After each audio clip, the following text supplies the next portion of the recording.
اور حاضرین کرام، مجھے یہ معلوم ہو کر بڑی مسرت ہوئی کہ آج جامعہ سمیہ کیلاش پور سہارنپور سے 47 بچیوں کی دستار ہونی ہے، یعنی یہ 47 بچیاں آج یہاں سے سند فضیلت حاصل کرنے والی ہیں۔ میں اس سند فضیلت کے تعلق سے صرف ایک بات آپ حضرات سے عرض کرنا چاہتا ہوں۔ پیاری بچیوں، سند فضیلت کو آپ نام جیسا ہے سند فضیلت، لیکن اس کا مفہوم بالکل اس کے برعکس ہے۔ سچائی یہ ہے کہ آپ کو کوئی فضیلت حاصل نہیں ہوئی ہے، بلکہ آپ کی ذمہ داریوں میں اضافہ ہو گیا ہے۔ آج یہاں سے جانے کے بعد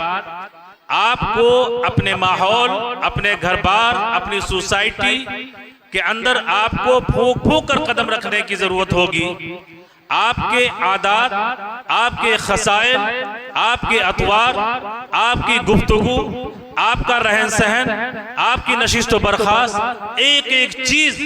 خواتین کے درمیان میں موضوع بحث بنے گی۔ اگر آپ کا کردار اور آپ کی گفتار اور آپ کے معاملات اچھے ہیں تو آپ اس ادارے کی نیک نامی کا، دین کی نیک نامی کا، اسلام کی نیک نامی کا ذریعہ بنیں گی۔ اور اگر خدا نخواستہ آپ کی ذات سے کوئی بھی ایسا فعل سرزد ہوتا ہے جس کو بد اخلاقی کہہ لیجئے یا کوئی اور بھی نام دے لیجئے، تو پھر آپ کے اس عمل سے ادارے کی اور ادارے کے ساتھ ساتھ میں دین کی بنیاد جو ہے متزلزل ہو سکتی ہے۔ اس لیے میری پیاری بچیوں، آپ آج فاضل ہیں، فاضلہ ہیں، عالمہ ہیں، اور کل کو آپ کو رشتہ ازدواج میں بھی بندھنا ہے۔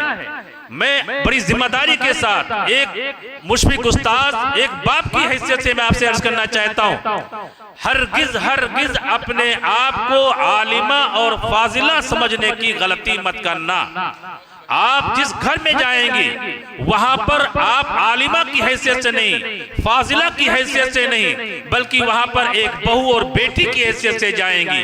ہرگز کسی دلیل سے، قرآن کے دلیل سے، حدیث کی دلیل سے اپنے شوہر سے الجھنے کی کوشش مت کرنا، ورنہ خدا نخواستہ اگر شوہر نے غصے میں آپ کی دلائل کو ماننے سے انکار کر دیا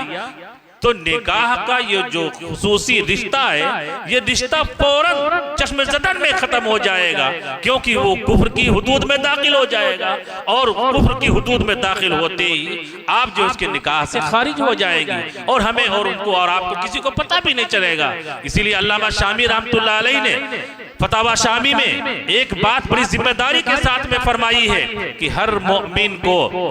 یہاں پر جو حضرات بیٹھے ہیں ان سے بھی کہہ رہا ہوں، حضرت نے فرمایا ہے کہ ہر مومن کو چاہیے کہ وہ اپنے نکاح کی تجدید وقتاً فوقتاً، یعنی اپڈیٹ، اپنے نکاح کو کرتے رہنا چاہیے، کیونکہ کبھی کبھی ایسا ہوتا ہے انسان